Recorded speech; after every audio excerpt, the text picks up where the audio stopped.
next 10 years right here in this community.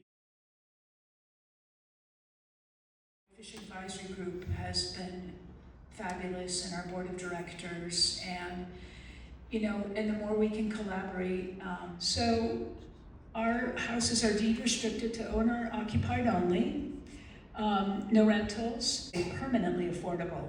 So that are heading more to fixed income and how, as opposed to maybe a more kind of not life threatening, but a substandard situation. yeah, it's interesting because I feel like the 30-year-old and the 60-year-old kind of wants the same thing nowadays. And just to remember that there are people among us, the better angels of our nature. It's in all of us. And to keep having these conversations and encouraging your neighbors to apply for these things, because this is what's going to give people that sturdy foundation for which they can go.